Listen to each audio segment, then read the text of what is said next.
آیت 31، قل ان کنتم تحبون اللہ فاتبعونی یحببکم اللہ۔ اب پیچھے جو نصارہ اور یہود کے جھوٹے دعووں کی جو ذکر آیا کہ ایک فرقہ کہتا تھا کہ ہم حق پر ہیں اور ہم جنت میں جائیں گے، جنت ہمارے لیے ہے، اور نصارہ کہتے تھے کہ ہم جنت میں جائیں گے۔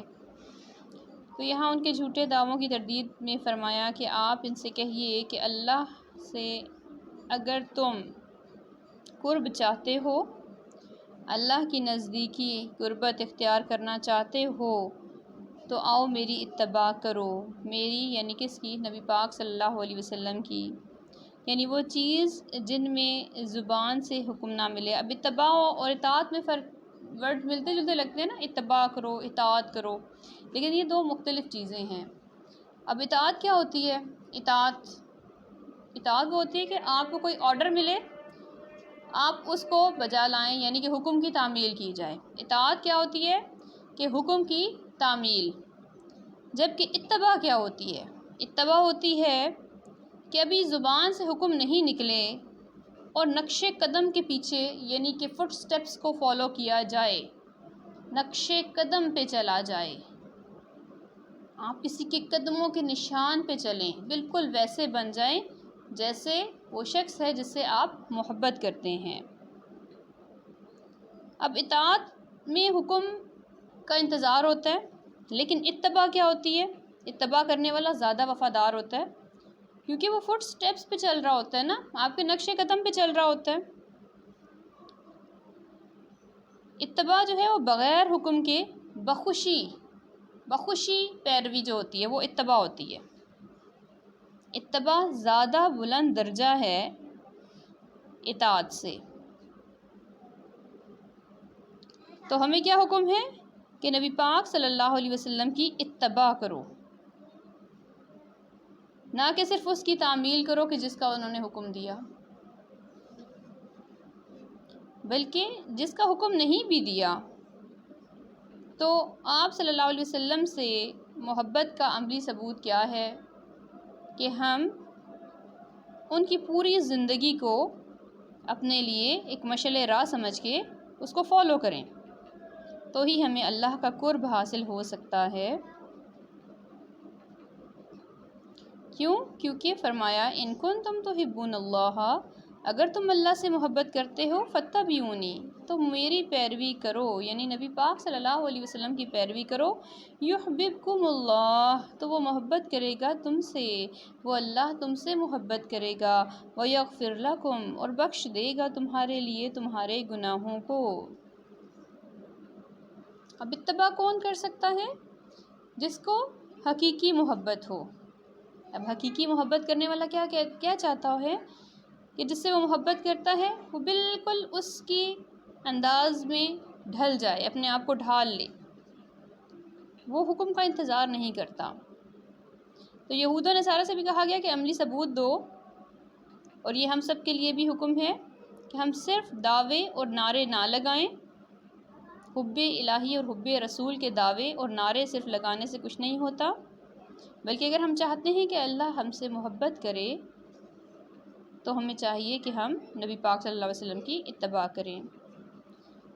جب یہ دیکھنا ہو کہ اللہ ہم سے کتنی محبت کرتا ہے، تو اس کے لیے پیمانہ کیا ہے؟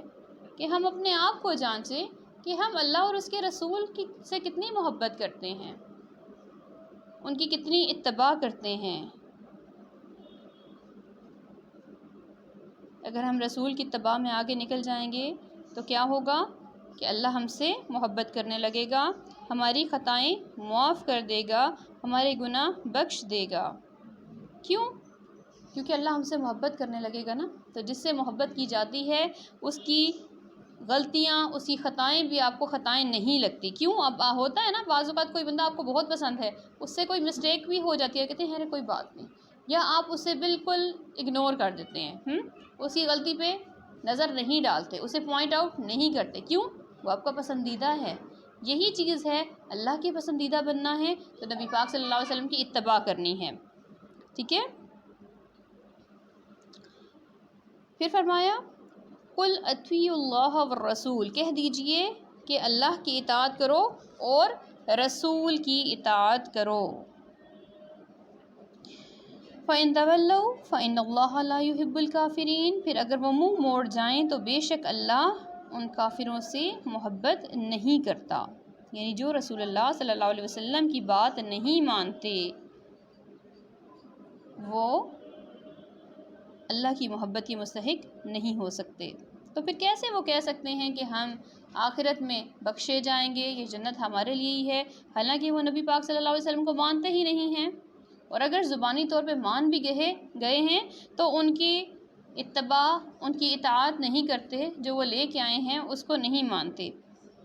اس میں عملی اور قولی دونوں طرح کی اتباع و اطاعت آتی ہے، اور عملی اور قولی دونوں طرح کا انکار آتا ہے، ٹھیک ہے، کہ اگر ہم زبان سے کہہ بھی دیں، کلمہ پڑھ بھی لیں اور عملی انکار کریں تو وہ بھی اطاعت کے خلاف ہے۔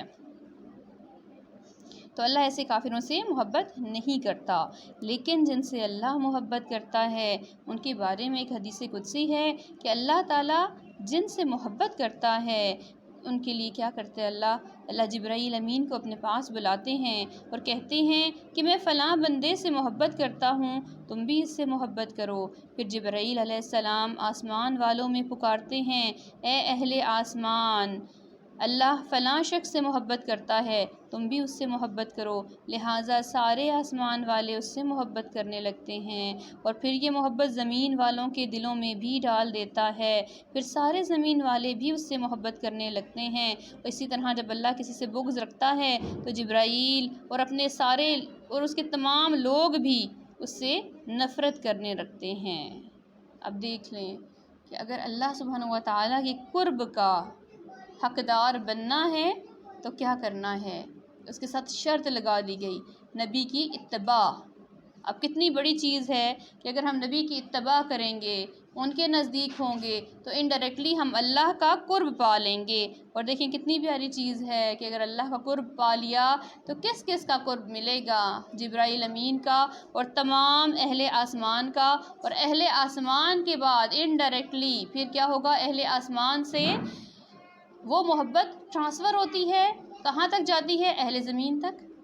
اب ہوتا ہے نا کوئی انسان اللہ والا ہوتا ہے، اللہ کے راستے پہ چلتا ہے، اسے سب بہت عزت کرتے ہیں، بہت رسپیکٹ کرتے ہیں، ہاں، ہر ایک کے دل میں اس کے لیے پیار ہوتا ہے۔ اور کوئی شخص ایسا بھی ہوتا ہے کہ جس سے سب نفرت کرتے ہیں، اس کے لیے بغض رکھتے ہیں۔ تو پھر یہ دیکھ لیں حدیث قدسی میں کیا فرمایا کہ جس سے اللہ محبت کرتا ہے اس سے جبرائیل امین بھی محبت کرتے ہیں، پھر پہلے آسمان والوں میں ان کی محبت ڈالی جاتی ہے اور پھر وہ محبت زمین والوں میں آتی ہے۔ اسی طریقے سے بغض کا بھی ہے، کیوں فرمایا ہے نا کہ لا یحب الکافرین، فإن اللہ لا یحب الکافرین، اللہ کافروں کو، کافر کون ہوتے ہیں، کافرہ انکار کرنے والے، اتباع کا انکار کرنے والے، احکام کا انکار کرنے والے، تو اللہ ان سے محبت نہیں رکھتا، ان سے بغض رکھتا ہے۔ تو جس سے اللہ بغض رکھتا ہے، نفرت کرتا ہے، تو اس سے اس کے فرشتے اور اس کی تمام مخلوق بھی نفرت کرنے لگتے ہیں۔ لہٰذا اللہ کی محبت حاصل کرنے کے لیے محمد صلی اللہ علیہ وسلم کی اتباع ضروری ہے، ہمارے دین کے لیے رول ماڈل، اور ہمارے لیے کس کا اسوہ حسنہ، نبی پاک صلی اللہ علیہ وسلم کا، یہ ناگزیر ہے ہم سب کے لیے۔ پھر فرمایا ان اللہ اصطفیٰ آدم و نوح و آل ابراہیم و آل عمران علی العالمین، بے شک اللہ سبحانہ و تعالیٰ نے چن لیا آدم علیہ السلام کو اور نوح علیہ السلام کو اور آل ابراہیم کو اور آل عمران کو اوپر تمام جہانوں کے۔ چن لیا کس چیز کے لیے چن لیا، ہدایت کے لیے، رسالت کے لیے۔ اب آدم علیہ السلام جو پہلے انسان تھے، سب سے پہلے انسان تھے، سب سے پہلے پیغمبر بھی تھے، ان کو اللہ نے چن لیا، ان کو کچھ خاص خصوصیات بھی بخشی تھی۔ کیوں؟ کیونکہ آدم علیہ السلام بغیر ماں باپ کے تخلیق ہوئے، پھر انہیں علم الاسماء ناموں کا علم دیا گیا، جیسے کہ سورہ بقرہ کے سٹارٹ میں ہم نے پڑھا، پھر فرشتوں سے سجدہ کروایا گیا،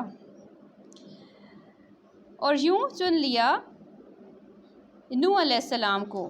نوح علیہ السلام کو کیسے؟ نوح علیہ السلام کے دور میں کیا ہوا، اس سے پہلے شرک نہیں تھا۔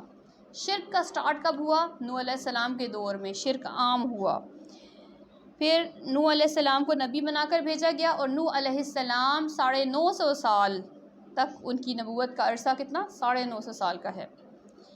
پھر آل ابراہیم علیہ السلام.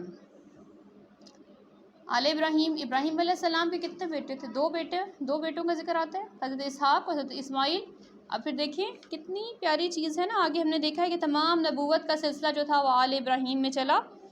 حضرت اسحاق کی اولاد میں کون تھے؟ بنی اسرائیل، جن میں کتنے پیغمبر آئے؟ 4000. 4000 پڑھا انبیاء آئے. پھر اسماعیل، حضرت اسماعیل علیہ السلام مین آخری خاتم النبیین، نبی پاک صلی اللہ علیہ وسلم، حضرت محمد مصطفیٰ صلی اللہ علیہ وسلم تشریف لائے بنی اسماعیل میں، تو چن لیا گیا انہیں. اور پھر ذکر آ رہا ہے عمران علیہ السلام کا، آل عمران کو بھی چنا. آل عمران کون تھے؟ ایک تو تھے وہ جو ہارون اور موسیٰ کے والد تھے، اور ایک جو ہیں حضرت عمران حضرت مریم علیہ السلام کے والد بھی، جو ان کا نام بھی ہے عمران علیہ السلام. پھر ان کی آل اس سے مراد ہیں کہ انہیں بھی چن لیا گیا، ان کو بھی معجزانہ خصوصیات دی گئیں. اور تمام عالم پر، اب عالم کیا ہے؟ العالمین، عالمین میں عالم کیا ہے؟ عالم ہوتا ہے کہ اللہ کے علاوہ تمام مخلوق کو عالم کہا جاتا ہے. اللہ کے علاوہ تمام مخلوق کو عالم کہا جاتا ہے، ان میں چن لیا گیا.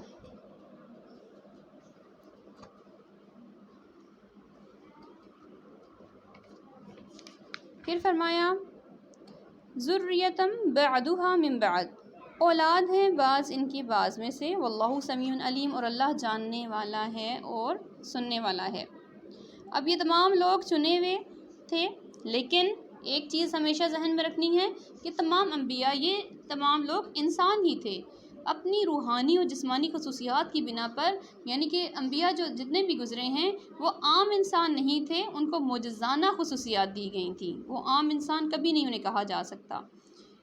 خصوصیات علیحدہ علیحدہ تھیں، لیکن کیا تھا؟ انسانیت کے رشتے میں بندھے ہوئے تھے. اللہ اب اینڈ میں کیا صفت آئی ہے؟ سمیع علیم، اللہ سننے والا ہے اور جاننے والا ہے. کن لوگوں کو؟ ان لوگوں کو جو ان کے مقام کو بڑھاتے ہیں یا جھکاتے ہیں.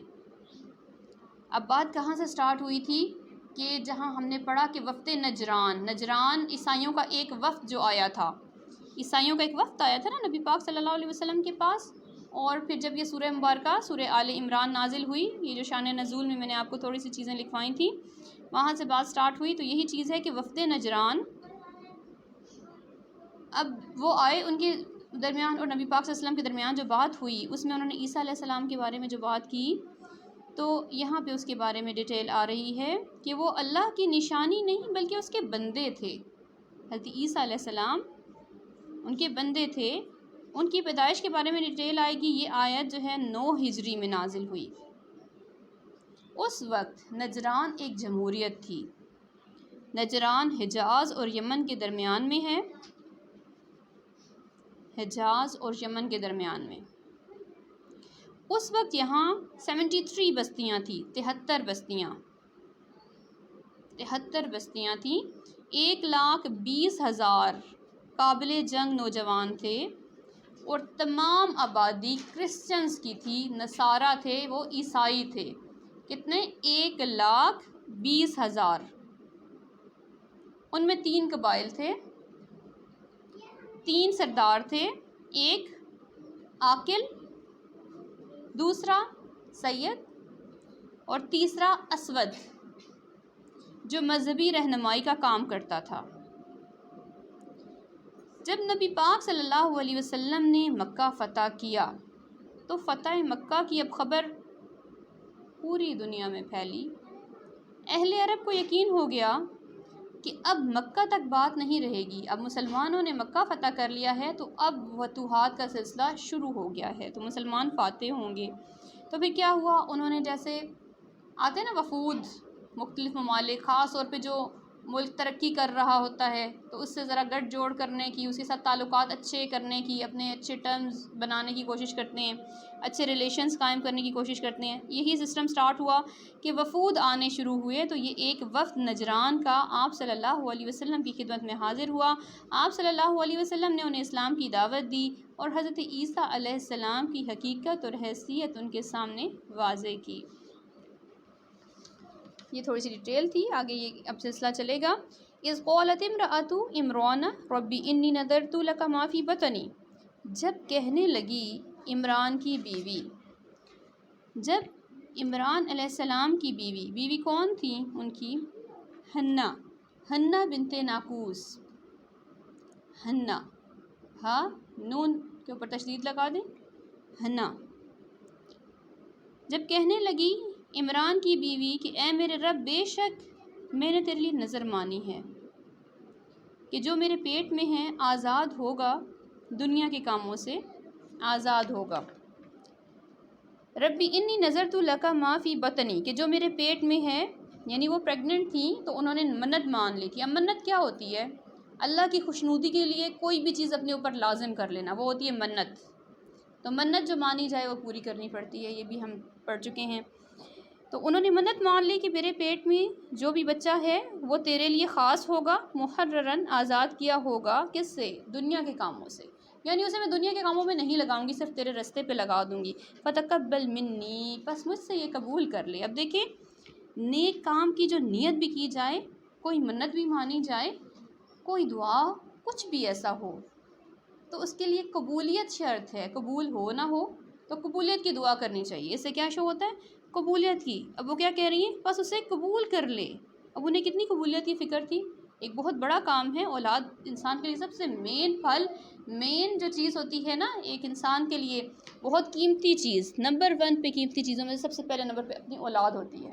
ہر انسان کو اپنی اولاد بہت عزیز ہوتی ہے، تو وہ اپنی اولاد اللہ کی راہ میں لگا رہی ہیں، اور پھر کیا پریشانی ہے کہ اللہ قبول کرے نہ کرے، تو کہہ رہی ہیں اللہ تو اسے قبول کر لے، بے شک تو سننے والا ہے اور جاننے والا ہے۔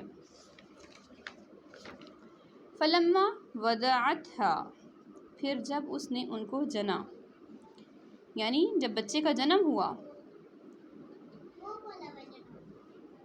قالت ربی انی وضعتها انثی، تو کہنے لگی کہ بے شک میں نے تو جنی ہے ایک بچی، میرے تو ایک بچی ہوئی ہے۔ جب انہوں نے بچے کا جنم دیا تو پریشان ہو گئیں، کیا دیکھ کے کہ ان کے بچی پیدا ہوئی ہے۔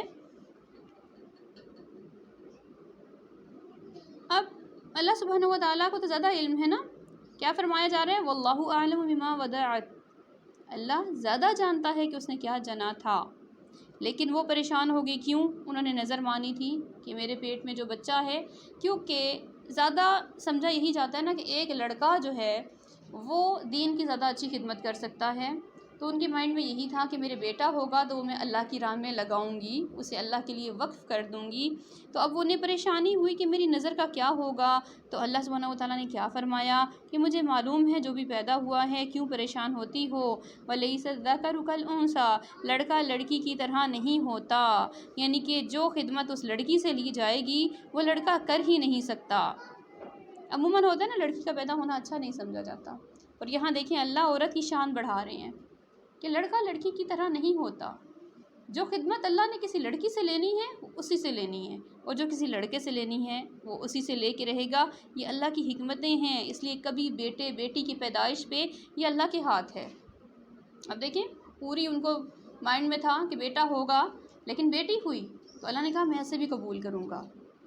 لہٰذا یہاں سے کیا پوائنٹ ملتا ہے؟ بیٹا بیٹی اللہ کے ہاتھ ہے، کبھی اس کو برا نہ سمجھے۔ عموماً بہوؤں کو برا بھلا کہا جاتا ہے کہ بیٹیاں ہی بیٹیاں ہوئی جا رہی ہیں، ہم نہیں پتہ بیٹیاں ہی میرے بیٹے کے حق میں ہو سکتا ہے بہت بہتر ہوں، ہو سکتا ہے کوئی پوتا آ جائے ایسا کہ جو باپ دادا کا نام ہی خراب کر دے۔ یہ اللہ کی حکمتیں ہیں، اس کی رضا پہ جو راضی ہوتے ہیں نا تو اللہ تعالیٰ انہیں بہت نوازتا ہے، عزتوں سے بھی اور ہر چیز سے، جہاں تک ہمارا ذہن ہماری عقل نہیں جا سکتی۔ پھر کہنے لگیں وَإِنِّي سَمَّيْتُهَا مریم، بے شک میں نے اس کا نام مریم رکھا ہے، مریم رکھا ہے۔ اب دیکھیں ماں نے نام رکھا، یہاں سے ہمیں کیا پتہ چلتا ہے؟ نام کی جب باری ہے تو پہلا حق ماں کا ہے۔ اب جس نے اتنی تکلیفیں کاٹی، اتنے مہینے کی تکلیف اٹھائی، پھر بڑی تکلیف کے عمل سے گزر کے اسے جنا، تو پہلا حق ہے ماں کا کہ ماں نام رکھے. پھر اس کے علاوہ نام کے بارے میں کہ پیدائش کے بعد نام رکھنا اور نام بہترین نام سوچ کے رکھنا، یہ بھی ماں باپ پر ذمہ داری ہے. پھر مریم عبرانی زبان کا لفظ ہے. مریم کا مطلب ہوتا ہے عبادت گزار، خدمت گزار. عبادت گزار، خدمت گزار. اب قیامت کے دن انسان اسی نام سے اٹھایا جائے گا جو اس کا نام اس کے پیرنٹس رکھتے ہیں. لیکن ایک اور چیز دیکھیں، دنیا کا حساب کتاب کیا ہے کہ دنیا میں آپ کو آپ کے فادر کے نیم کے ساتھ پہچانا جاتا ہے. دنیا میں انسان اپنے باپ کے نام سے مشہور ہوتا ہے، باپ کا نام ساتھ چلتا ہے. بولا جاتا ہے نا، باپ کی نسل، باپ کا نام، باپ کا سب کچھ. قیامت والے دن انسان اپنی ماں کے نام سے اٹھایا جائے گا، ہر انسان. دیکھیں ماں کو کتنی عظمت دی گئی، کتنی شان ہے اللہ تعالیٰ نے جو بیان کی ہے عورت کی. تو لہٰذا عورت ہونے پہ کبھی بھی اپنے آپ کو نہ کریں. دیکھیں اللہ کتنی، یہ حضرت مریم کو کتنا اللہ تعالیٰ نے عروج دیا ہے دنیا آخرت میں. پھر نام کے بارے میں ہے کہ اچھے نام رکھنے چاہیے. 7ویں دن نام رکھنے کا حکم ہے. ولادت کے سے قبل بھی نام سوچا جا سکتا ہے. اب یہ نہیں کہ آج کل جو ٹرینڈ عام ہو چکا ہے کہ الٹرا ساؤنڈس کرا کے اور بچے کا جنڈر ہی بتا کرا دیتے ہیں، یہ اللہ کے پردے ہیں، یہ بہت سب گناہ ہے. ہاں اگر کسی کو پتہ چل جائے یہ اور چیز ہوتی ہے. خود سے کبھی یہ کام نہیں کرنا چاہیے. ہاں بیٹا بیٹی کے 2 نام آپ سوچ لیں تو اللہ نے دیا اس کی رضا پہ الحمدللہ. اللہ ٹھیک ٹھاک اولاد دے. اللہ تعالیٰ ماں اور بچے دونوں کو صحت دے، سے بڑھ کے اور کیا ہو سکتا ہے. بیٹا بیٹی تو اللہ کے ہاتھ میں ہے. پھر اچھا نام کا مطلب جان کے اچھا سا نام رکھنا چاہیے. اب یہاں حضرت مریم کا نام ان کی والدہ حنہ نے رکھا. پھر کہتی ہیں وَإِنِّي أُعِيذُهَا بِكَ وَذُرِّيَّتَهَا مِنَ الشَّيْطَانِ الرَّجِيمِ، اور بے شک میں اس کو تیری پناہ میں دیتی ہوں، میں اس کو تیری پناہ میں دیتی ہوں. اب دیکھیں اب یہاں سے کیا شو ہو رہا ہے. اب ان کے والد جو تھے وہ نبی تھے، مذہبی گھرانہ تھا. اب دیکھیں دونوں پورا پیئر ایک جیسا ہوا نا. اب والدہ کی بھی کتنی اچھی تھنکنگ ہے. بعض اوقات ہوتا ہے کہ میاں بیوی میں سے ایک ذرا دینی ہوتا ہے اور دوسرا دنیاوی مائنڈ کا مالک ہوتا ہے، اور کتنا اچھا پیئر بنتا ہے جب دونوں کا مائنڈ ایک جیسا ہوتا ہے. اب والد ان کے نبی ہیں اور ان کی بیگم جو ہیں حضرت عمران کی، وہ بھی دیکھیں ان کے ذہن کیسا، ان کی سوچ کیسی کہ پہلے وہ سوچ رہی ہیں کہ میری اولاد ہو تو اسے میں اللہ کے راستے میں دے دوں گی، اور پھر ان کی تربیت کی فکر ہو رہی ہے کہ شیطان ہے، غلط راستے پہ بھٹکاتا ہے. تو پہلے سے ہی کیا کہہ رہی ہیں، اللہ میں اس کو تیری پناہ میں دیتی ہوں. یعنی ان کی تربیت کی بھی کتنی فکر ہے حضرت مریم کی. شیطان کے شر سے بچنے کی یہ دعا ہے کہ اگر یہ دعا پڑھی جائے نا، کسی بھی پریگننٹ خاتون جو ہوتی ہیں وہ یہ دعا پڑھیں، اعیذها بک وذریتها من الشیطان الرجیم. اب اعیذها جو ہے نا، ہا کی ضمیر یہ مؤنث کے لیے ہوتی ہے. ویسے کہ دعا پڑھی جائے تو کیا اس کے بارے میں ہے کہ جب بچہ پیدا ہوتا ہے تو جب وہ روتا ہے نا، روتے ہیں بچے، تو اس کے بارے میں بخاری کی حدیث کا مفہوم ہے کہ جب بچے پیدا ہوتے ہیں تو شیطان اسے کچوکا لگاتا ہے. دنیا میں آتے سار فوراً شیطان کا پہلا وار ہوتا ہے، اسے کچوکا لگاتا ہے، بچہ زور سے روتا ہے، یہ شیطان کا وار ہوتا ہے. اس سے بچانا چاہتے ہیں تو یہ دعا پڑھیں، وَإِنِّي أُعِيذُهَا بِكَ وَذُرِّيَّتَهَا مِنَ الشَّيْطَانِ الرَّجِيمِ. یہ پڑھا انہوں نے تو ان کا بچہ نہیں رویا، یعنی کہ حضرت مریم نہیں روئیں، وہ شیطان کے کچوکے سے محفوظ رہیں. اور آگے پھر وہی کام انہوں نے کیا عیسیٰ علیہ السلام کی پیدائش کے ٹائم. عیسیٰ علیہ السلام کے بارے میں بھی آتا ہے کہ وہ بھی اسی طرح شیطان کے کچوکے سے محفوظ رہے اور نہیں روئے.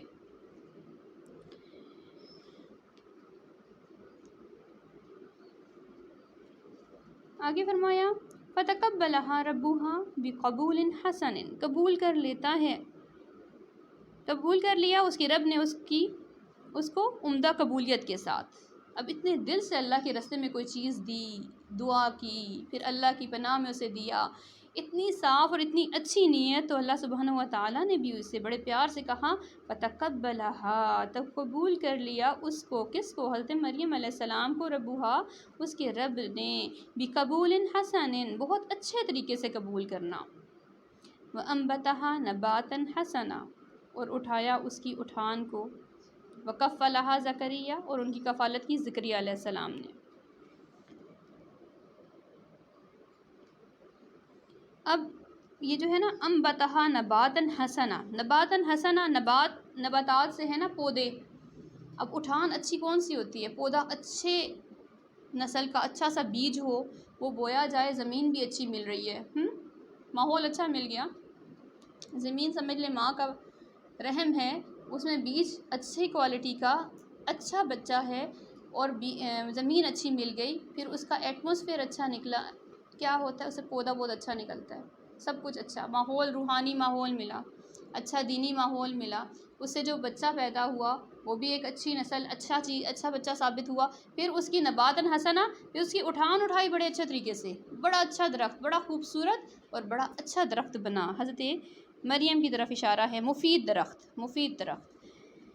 یعنی کہ اللہ نے ان کو علمی، روحانی، جسمانی، اخلاقی، عقلی ہر خوبی سے نوازا، ہر خوبی تھی حضرت مریم میں، ہر طرح سے عروج دیا، اچھی طریقے سے پروان چڑھایا، اور ان کی کفالت کا ذمہ کس کو ملا؟ حضرت زکریا علیہ السلام کو۔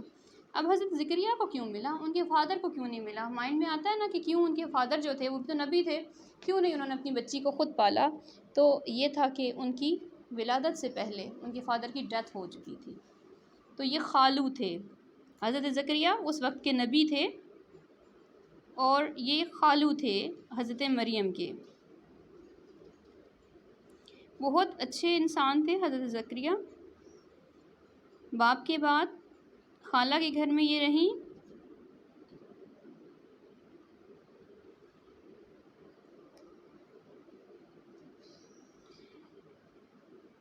کلما دخل علیہ زکریا المحراب۔ اب ان کو چونکہ اس وقت یہ ہوتا تھا کہ جو بچے اللہ کی راہ میں لگائے جاتے تھے نا، کہ جو پہلے سے کہہ دیا جاتا کہ اللہ کے سپرد ہم نے کر دیے، اللہ کے راستے میں لگا دیے، اب وہ ان کے وہاں پہ ہوتے تھے محراب، جسے کہہ لیں کہ ہیکل ہوتے تھے اس ٹائم، جیسے مسجدیں ہوتی ہیں ہماری، مدرسے ہوتے ہیں، اس طرح وہاں پہ ہیکل تھے بہت بڑے بڑے، وہاں پہ بچوں کو دین سیکھنے کے لیے وہاں چھوڑ دیا جاتا تھا۔ عموماً وہاں ہوتا کیا تھا، وہاں لڑکے چھوڑے جاتے تھے، لڑکیاں تو نہیں۔ ان کی والدہ جب لے کے گئی حضرت مریم کو، تو وہاں سوال اٹھا کہ یہ تو لڑکی ہے، اس کو ہم کیوں رکھیں؟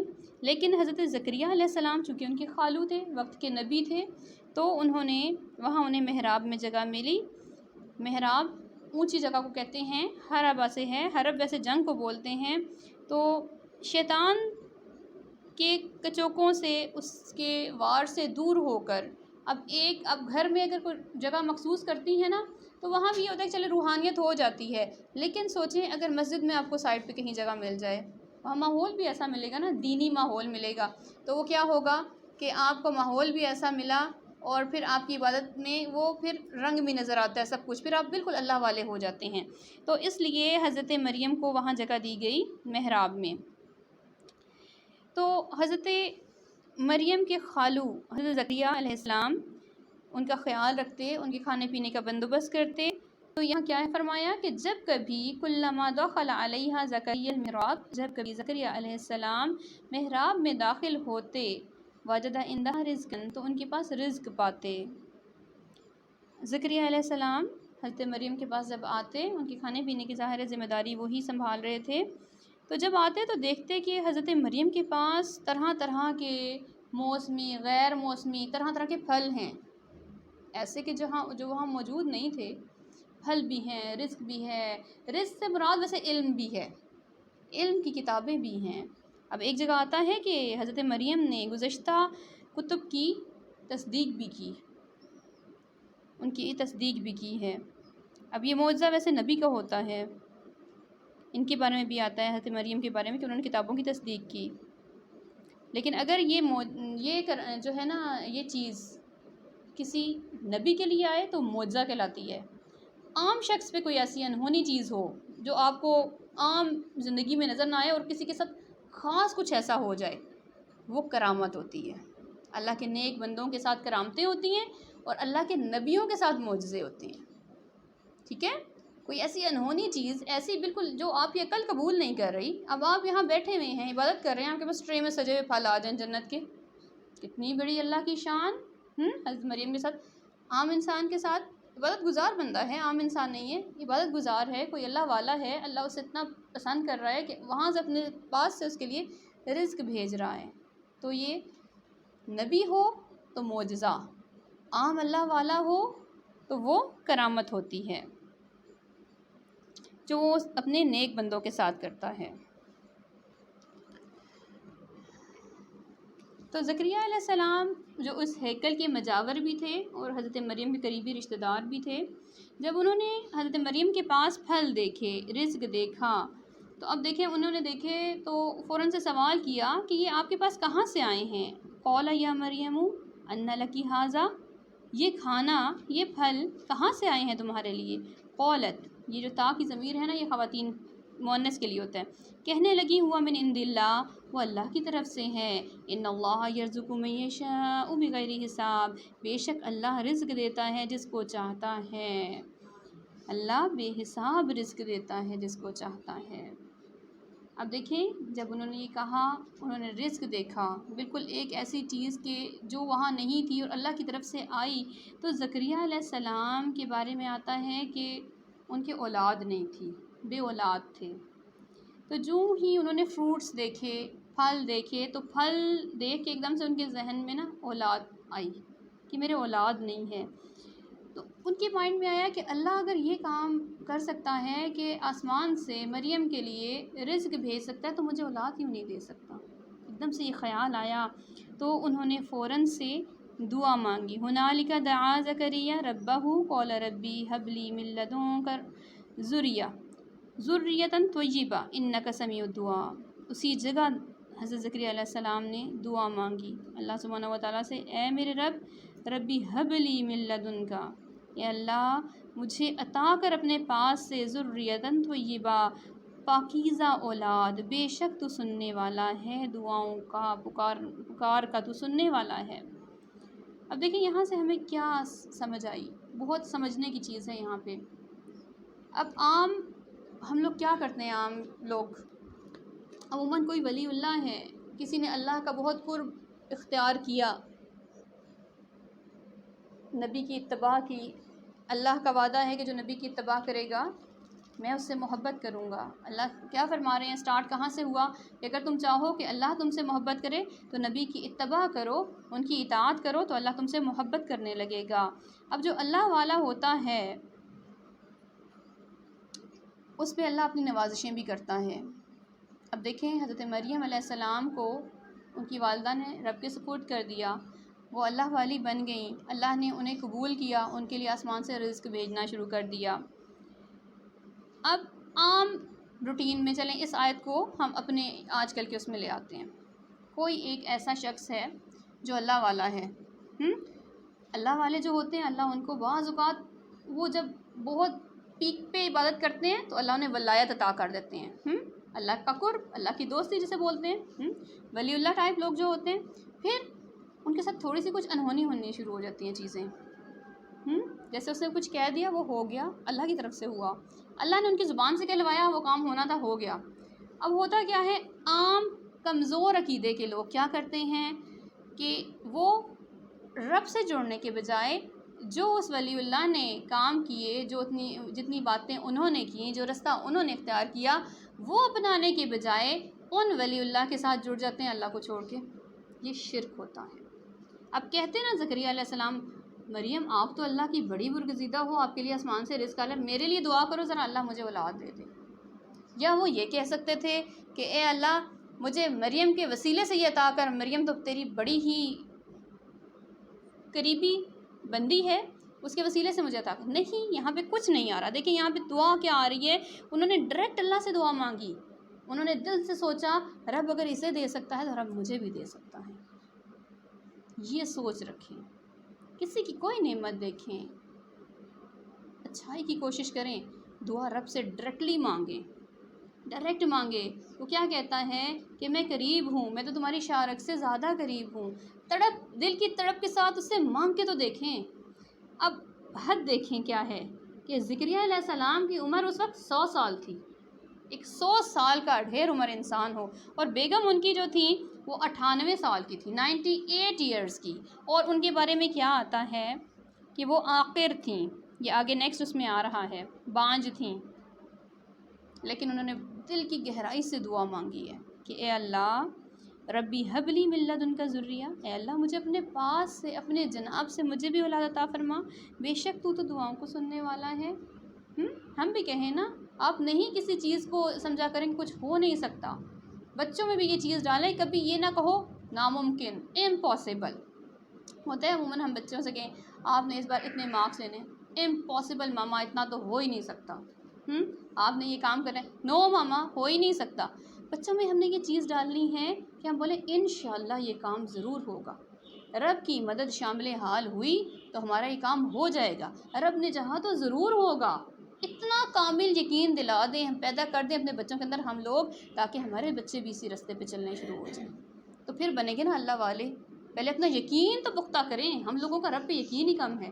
ہم تو کہتے ہیں کہ کسی کی دعائیں قبول ہو رہی ہیں اس سے ہم دعا کرانے، ہاں دوسروں کی دعائیں دوسروں سے کروانی چاہیے، کیوں؟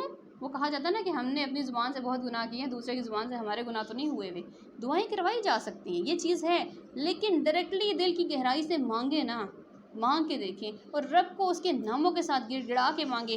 کیا کہہ رہے ہیں؟ انک سمیع الدعاء، بے شک تو دعاؤں کو سننے والا ہے، اے دعاؤں کو سننے والے، اے دلوں کا حال جاننے والے، میری یہ پریشانی دور کر دے۔ دل کی گہرائی سے مانگے نا، مانگا تھا نا حضرت یونس علیہ السلام نے مچھلی کے پیٹ میں، ہم 1.25 کا ختم کرتے ہیں حاجت پھر بھی پوری نہیں ہوتی، انہوں نے ایک بار کہا تھا لا الہ الا انت سبحانک انی کنت من الظالمین، اور مچھلی نے انہیں ساحل پہ آ کے پلٹ دیا، اپنے منہ سے نکال دیا۔ اللہ کی شان ہے، اللہ تعالیٰ نہیں دیکھتے ہیں کہ کتنی کوانٹٹی ہے، اللہ تعالیٰ کوالٹی دیکھتے ہیں۔ وہ کہتے ہیں نا quality is better than quantity, quality اچھی ہونی چاہیے، معیار اچھا ہونا چاہیے، یہ نہیں کہ ڈھیر سارے ہم 100 نفل پڑھیں پتہ ہی نہیں کیا پڑھ رہے ہیں، اور اینڈ میں اتنے تھک گئے ہیں کہ ہمیں دعا کی بھی یاد نہیں رہی، سو گئے وہیں پہ، اور صبح نماز بھی قضا ہو گئی۔ یہی ہوتا ہے عموماً، جس رات لوگ عبادتیں کرتے ہیں اس روز فجر اکثر لوگوں کی قضا ہو جاتی ہے، کیوں؟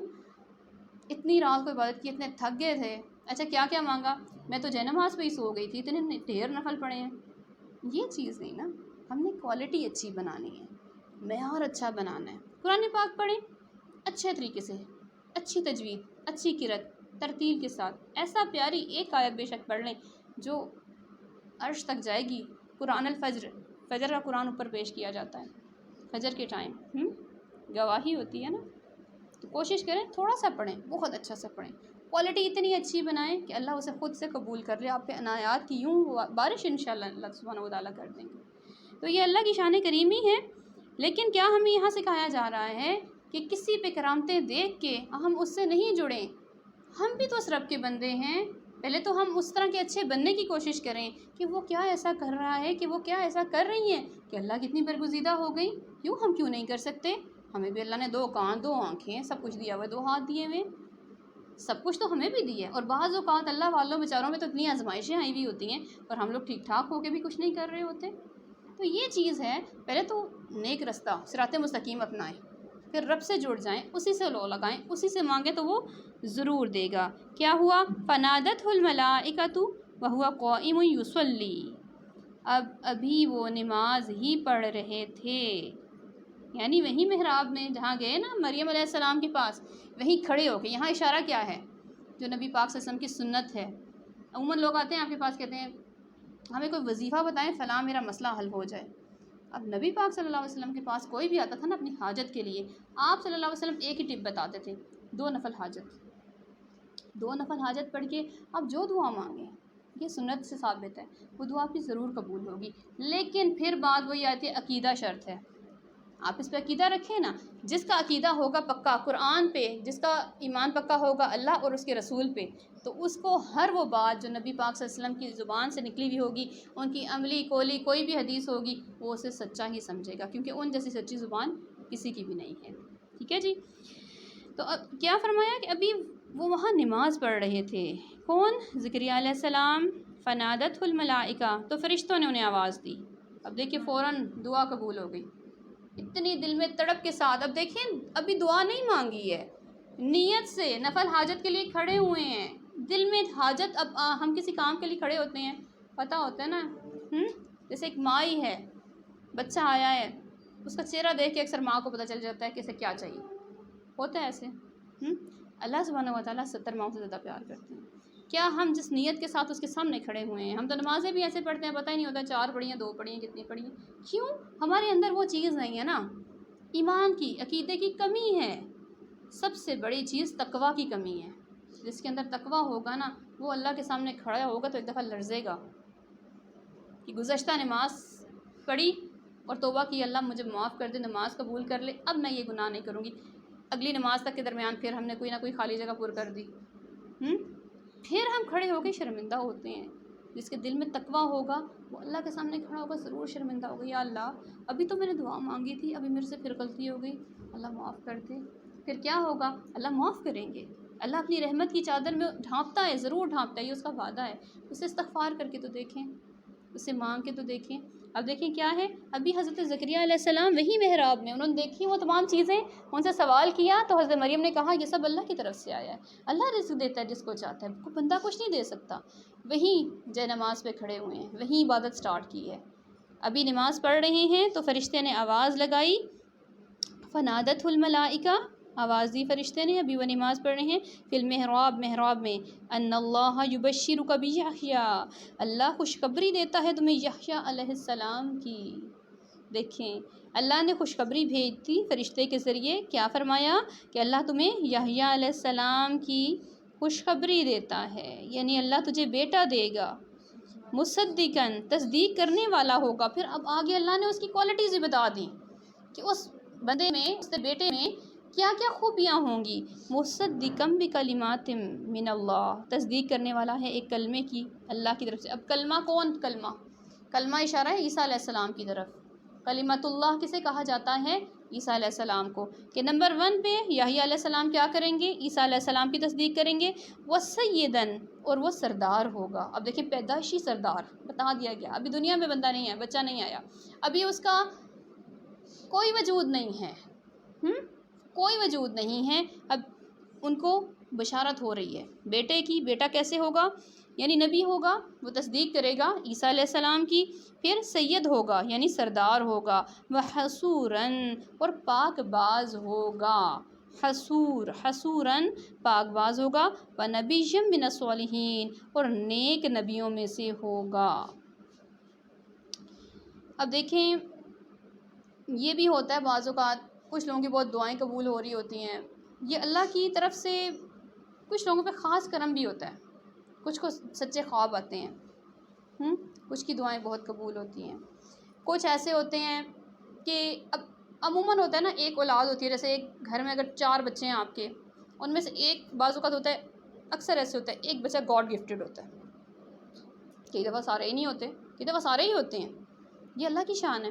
گاڈ گفٹڈ لوگ جو ہوتے ہیں ان کا سمجھ لیں کہ انہوں نے کوئی چیز دیکھ لی اور کر لی. ہر چیز میں کامیابی، ہر چیز میں کامیابی، A+ گریڈ، گولڈ میڈلز، ہمیشہ اونچا نام. اللہ کی عطا ہے یہ. کبھی کسی شخص کو یہ سب ملے تو لے کے کبھی بھی یہ نہ کہیں کہ میں نے یہ میڈلز جیتے ہیں، میں نے یہ مقام حاصل کیا. نو، اللہ چاہے تو اسی ٹائم ہمارا دماغ بالکل بلینک کر دے. وہ چاہے تو آپ کے ہاتھ حرکت نہیں کر سکتے، وہ چاہے تو ہم آنکھوں سے دیکھ نہیں سکتے. یہ سب بتا جو بھی ہے یہ رب کی طرف سے ہے. تو کوئی بھی کوالٹی، کوئی بھی چیز ملے تو اس پہ اللہ کا شکر ادا کریں. اور دوسرا، اگر کہیں دکھیں کسی کے پاس کچھ ایسا، کچھ خوبی، تو کبھی حسد نہیں کریں. ہاں، رشک اسلام میں جائز ہے، رشک کیا جا سکتا ہے. حسد کیا ہوتی ہے کہ آپ کہیں کہ جی فلاں کے پاس یہ جو کچھ ہے وہ اسے چھن جائے اور مجھے مل جائے. رشک کیا ہے کہ اللہ اسے تو نے دیا ہے تو مجھے بھی ویسا عطا فرما، یہ رشک ہوتا ہے. رشک اسلام میں جائز ہے، لیکن آپ یہ بھی سیکھ چکے ہیں کہ رشک صرف 2 لوگوں پہ زیادہ جائز ہے. کون سے 2 لوگ؟ ایک جس کو اللہ نے مال دیا، ڈھیروں ڈھیر مال دیا. آپ حسد نہیں کریں، رشک کریں. کیسے رشک کریں؟ کہ وہ صبح و شام اللہ کی راہ میں اسے لگا رہا ہے. ایک وہ شخص جسے اللہ نے علم دیا اور وہ صبح و شام لوگوں کو سکھا رہا ہے، تو آپ رشک کر سکتے ہیں کہ کاش کہ اللہ مجھے بھی ایسی نالج مجھے بھی دے دے، ایسی زبان اور فصاحت و بلاغت مجھے بھی دے دے، میں بھی صبح و شام تیرے رستے میں تبلیغ کروں، لوگوں کو رستے پہ لے کے آؤں. تو یہ چیز ہے، حسد نہیں. اب دیکھیں حسد نہیں کیا نا انہوں نے، رشک دل میں آیا حضرت مریم کو دیکھ کے، اور دل میں ایک دم سے تڑپ ہوئی کہ میں بھی کچھ مانگوں تو مجھے وہ رب دے گا، اور اللہ نے دے دیا. پھر اسی طرح یہاں پہ یہ جو ورڈ آ گیا نا سید، پھر یہاں پہ ایک ٹاپک پھر چھڑ جاتا ہے. اکثر آج کل کے دور میں سیدوں کو بہت فخر ہوتا ہے. بعض اوقات لوگ کہتے ہیں ہماری سید کاسٹ ہے تو ہم سب سے زیادہ افضل ہیں. یہ چیز ہے، جو سیدوں کی جو شان ہے اس کے بارے میں پورا حدیث کا ایک چیپٹر بھی موجود ہے، بہت اعلیٰ ہے. لیکن نبی پاک صلی اللہ علیہ وسلم نے کیا فرمایا ہے؟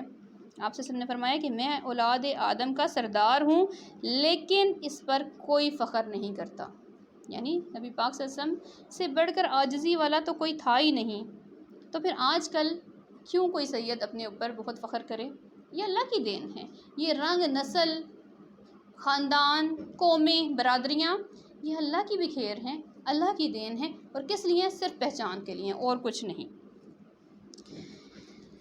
اور ایک اور چیز ذہن میں ہمیشہ رکھنی چاہیے کہ ہر وہ انعام، ہر وہ چیز جو آپ کو دوسرے سے زیادہ مل جائے، دو بھائی ہیں، ایک اگر فائنینشلی لحاظ سے بہت آگے جا رہا ہے اور ایک بیچارے کو تھوڑا کم رزق ملا ہوا ہے یا بہت ہی کم ملا ہوا ہے، تو جس کو بہت کم ملا ہے وہ کمی بھی اس کی آزمائش ہے، اور جو زیادہ مل جائے انعام، یہ لکھ لیں اپنے پاس، زیادہ جو بھی نعمت آپ کو ملے گی، ہر نعمت آزمائش ہوتی ہے، ہر نعمت جو آپ کو ملتی ہے وہ آزمائش ہوتی ہے۔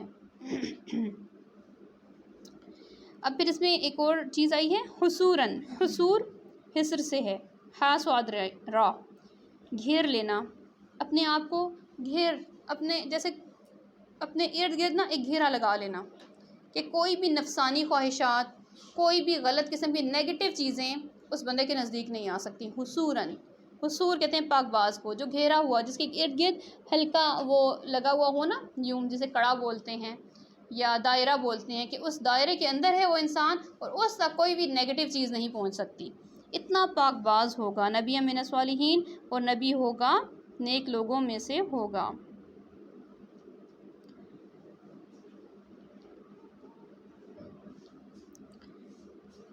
اب دیکھیں زکریا علیہ السلام کو خوشخبری بھی ملی اور صبر کا بہت میٹھا پھل ملا، 100 سال تک دیکھیں انہوں نے کتنا عرصہ انتظار کیا اولاد کا، اور اولاد بھی ملی تو کیسے کہ فرشتوں نے خوشخبری دی۔ قال ربی انا یکون لی غلام، اب یہ پہلے تھا سارا اللہ تعالیٰ کا کہ بھئی جو فرشتوں نے آواز دی، اب آگے سے زکریا علیہ السلام کیا کہہ رہے ہیں؟ کہا زکریا علیہ السلام نے، اے میرے رب کہاں سے ہوگا میرے لیے بیٹا؟ انا یکون لی غلام، کہاں سے ہوگا میرے لیے بیٹا؟ وقد بلغنی الکبر، اور میں پہنچ چکا ہوں بڑھاپے کو، وامرأتی عاقر، اور میری بیوی بانجھ ہے۔ عاقر وہ جڑ ہوتی ہے جو سوکھ چکی ہوتی ہے، بعض اوقات دیکھیں نا جڑیں بھی سوکھ جاتی ہیں، بالکل سخت ہو جاتی ہیں، جڑ جو ہوتی ہے جب تک نرم رہتی ہے اس میں سے چیز کچھ ظاہر ہے وہ نیچے سے واٹر اینڈ منرل جو ہے ایبزارب کرتی ہے، جذب کرتی ہے، اوپر تک لے کے جاتی ہے، تب ایک نیا پودا پھوٹتا ہے، تب نباتات اگتے ہیں، لیکن جڑ ہی سوکھ جائے، جڑ جب سوکھ جائے گی تو وہ تو کوئی پانی وانی زمین سے کچھ نہیں لے سکے گی نا، تو پودا نہیں اگ سکے گا۔ تو یہ چیز ہے، آخر وہ جڑ ہوتی ہے جو خشک ہو چکی ہوتی ہے، اب اس میں پیداوار کی صلاحیت نہیں ہوتی کہ کچھ وہ اگا سکے۔ مراد ہے وہ عورت جو بانجھ ہو، اس کے اندر پیدائش کی صلاحیت نہیں ہو، یعنی میڈیکلی طور پہ وہ ماں نہیں بن سکتی ہو۔ تو کیا کہہ رہے ہیں کہ میں بہت بوڑھا ہو چکا ہوں، 100 سال کے تھے، اور کہہ رہے ہیں کہ میری بیوی بانجھ ہے، وامرأتی عاقر۔ تو اللہ سبحانہ وتعالیٰ نے کیا فرمایا؟ قال کذلک اللہ یفعل ما یشاء، فرمایا اسی طرح کرتا ہے اللہ جو چاہتا ہے۔ اللہ کے ہاں دیر ہے اندھیر نہیں، وہ ایک کن فرمائے تو سب کچھ ہو سکتا ہے، جو ہماری آنکھیں، ہمارا ذہن جہاں تک نہیں پہنچ سکتا، اللہ تعالیٰ وہاں سے بھی فیصلے لے سکتا ہے۔ کیوں؟ وہ قادر مطلق ہے، وہ ہر چیز پر قادر ہے۔ قال رب اجعل لی آیہ، پوچھا اللہ سے کہ کوئی نشانی بتائیں۔ اب پہلے انہوں نے سوال کیا نا کہ کیسے ہو سکتا ہے، اٹس بالکل ایک سمجھ لیں کہ ایک ایسی چیز ہے کہ جو ماننے والی ہی نہیں ہے، کہ اتنے عرصہ ہو گیا، بیوی بانجھ ہے اور میں بوڑھا ہوں، تو اللہ فرما رہے ہیں کہ ایسے ہی ہوگا کہ جیسے میں کہوں گا، جو میں چاہوں گا وہ ہوگا۔ تو پھر اب وہ پوچھ رہے ہیں کوئی نشانی بتائیں۔ قال رب اجعل لی آیہ، زکریا علیہ السلام نے کہا اے میرے رب میرے لیے کوئی نشانی بنا۔ قال آیتک الا تکلم الناس ثلاثۃ ایام الا رمزا، کیا کہہ رہے ہیں کہ 3 دن تک آپ کسی سے کلام نہیں کر سکیں گے مگر اشاروں سے۔ اب 3 رات کے لیے بھی ہو سکتا ہے، 3 دن کے لیے بھی ہو سکتا ہے۔ اب یہ بھی اشارہ ہے کہ بھئی میں بھی کہ جیسے ہی ان کی وائف کو حمل ہوگا، اب یہ اتنا سرپرائزنگ ہوگا، حیران کن کہ ایک انہونی چیز ہو گئی تو بعض اوقات ہوتا ہے کہ بہت ایک دم سے کوئی خوشی ملے تو انسان بولنا بھول جاتا ہے، بالکل ہکا بکا ہو جاتا ہے۔ تو کیا فرمایا 3 دن ایسے گزریں گے کہ تم بات ہی نہیں کر سکو گے، اتنے حیران اور پریشان ہو جاؤ گے تم بھی اور بیوی بھی تمہاری، ایسے ہو جاؤ گے کہ بات یعنی زبان بند ہو جائے گی۔ اور بعض اوقات کوئی غم بھی ملے تب بھی ہوتا ہے کہ انسان سکتے میں چلا جاتا ہے، کوما میں چلا جاتا ہے، بات نہیں کر سکتا۔ اب یہ کوما میں جانے کی کنڈیشن جو ہے 2 طرح سے ہوتی ہے، بعض اوقات بہت خوشی کی بھی اور بعض اوقات انتہائی جو دل پہ لگے دکھ غم ہو، اس سے بھی ایسے ہوتا ہے کہ انسان بات چیت نہیں کر سکتا۔ تو یہ اللہ کی نعمت ہے، اس کی قدر کرنی چاہیے۔ اب ویسے بھی یہ ہوتا ہے کہ عموماً جو لوگ اللہ والے ہوتے ہیں نا، جو زیادہ پر حکمت لوگ ہوتے ہیں، وہ کم بولتے ہیں، زیادہ تر خاموش ہی رہتے ہیں۔ اب بعض اوقات کوئی ایسا کام ہو جائے کہ اب آپ جواب بھی نہیں دے سک رہے ہیں، تو آئیں بائیں شائیں بولنے کے بجائے بہترین ہمیں یہاں سے کیا چیز مل رہی ہے، آپ کسی کو کچھ نہیں بتا سکتے ہو، خاموش ہو جاؤ، چپ کا روزہ رکھ لو، خاموش ہو جاؤ، اللہ خود بتا دے گا کہ کیا ہونے والا ہے۔ اس کی طرف بھی اشارہ ہے۔ پھر ضرورت سے زیادہ باتیں نہیں کرنی چاہیے، اس سے دل بھی مردہ ہو جاتا ہے، کم بولنا چاہیے، کم ہنسنا چاہیے، زیادہ ہنسی دل کی موت ہوتی ہے، کم بولیں، کم ہنسیں۔ اور پھر یہاں خوشخبری دی گئی کہ آپ کو بیٹا یعنی اولاد ملے گی، لیکن کیا ہوگا؟ اب عموماً کیا ہوتا ہے کہ ہمیں کوئی بہت بڑی نعمت حاصل ہوتی ہے، اکثر لوگ کہتے ہیں چلے سیلیبریٹ کرتے ہیں، کوئی پارٹی کرتے ہیں، کوئی ٹریٹ ہونی چاہیے وغیرہ وغیرہ، جو کچھ آج کل ہوتا ہے۔ اب یہاں اللہ سبحانہ و تعالیٰ کیا فرما رہے ہیں کہ تمہیں ایک اچھی خوشخبری ملی ہے، تو آپ کیا کریں؟ وَاذْكُر رَبَّكَ كَثِيرًا وَسَبِّحْ بِالْعَشِيِّ وَالْإِبْكَارِ۔ اب اللہ کو خوب خوب یاد کرو، اللہ کا شکر ادا کریں۔ کس طرف اشارہ ہے؟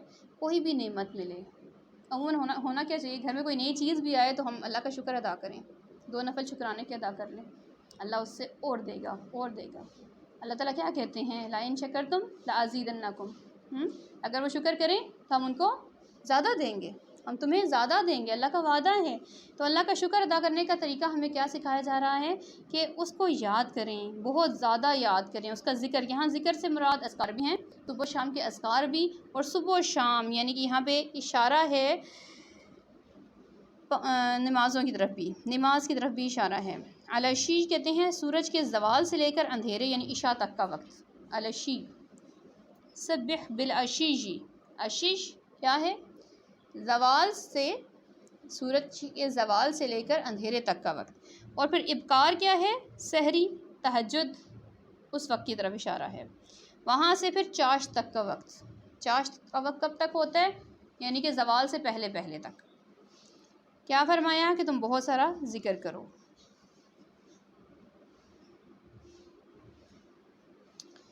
اب سورہ مریم میں پھر آگے اس کی ڈیٹیل آئے گی کہ جب باہر آئے ہیکل سے تو اشاروں سے لوگوں سے ذکر کیا کہ تمہارے پاس آل یعقوب کا وارث آ رہا ہے، اللہ کا پیغام پہنچانے والا آ رہا ہے۔ تو اب یہ ایک واقعہ آ رہا تھا، اس میں یہ جو زکریا علیہ السلام کا شارٹ سا واقعہ آیا ہے، اس کو بولتے ہیں عربک کی اصطلاح میں جملہ معتزلہ۔ ایک سیکوینس سے کوئی چیز چل رہی ہو، بیچ میں شارٹ سا کچھ اور آ جائے نا، تو اس کو اردو عربی کے گرامر میں بولتے ہیں جملہ معتزلہ۔ ابھی قرآن کی ایک سٹائل بھی ہے۔ اب آگے پھر پورا حضرت مریم علیہ السلام کا واقعہ آئے گا، لیکن اس سے ہم نے کیا سیکھا کہ کسی کے پاس کوئی نعمت دیکھیں تو یہ نہ کہیں، بے شک اس کے لیے دل میں ہمارے ایک دم سے رسپیکٹ آئے گی کہ وہ اللہ والا ہے، لیکن دیکھ کے تو کوشش کریں کہ ہم بھی اللہ والے بنیں، ہم بھی وہ سب کچھ کر سکتے ہیں، اللہ نے ہمیں بھی وہ تمام نعمتیں، وہ تمام خوبیاں صلاحیتیں دی ہوئی ہیں، کسی کو دیکھ کے اس سے جڑنے کے بجائے اس رب سے جڑیں جس سے وہ جڑا ہوا ہے، اور کوئی نعمت پا لیں تو صبح و شام اس کا شکر ادا کریں، نمازیں نہ چھوڑیں، اذکار نہیں چھوڑیں، تو ہم اللہ کے قریب ہو سکتے ہیں۔ اور سب سے مین چیز کہ حب رسول کا کیا ہے کہ جسٹ ہم نعرے لگائیں وہ کہ غلام ہیں رسول کے غلام ہیں، وہ کہنے سے ہم غلام نہیں ہو جاتے۔ مین کیا فرمایا ہے کہ رسول کی اتباع کرو، اس کے فٹ سٹیپس کو فالو کرو، بالکل ویسے بننے کی کوشش کرو جیسا کہ آپ صلی اللہ علیہ وسلم کا اسوہ حسنہ ہے، تو اللہ بھی ہم سے محبت کرے گا اور نعمت پا کے اس کی مزید قربت اختیار کریں، اس کے مزید عبادت گزار ہو جائیں۔ وما علینا الا البلاغ المبین۔ سبحانک اللہم وبحمدک، نشہد ان لا الہ الا انت، نستغفرک ونتوب الیک۔ السلام علیکم ورحمۃ اللہ وبرکاتہ۔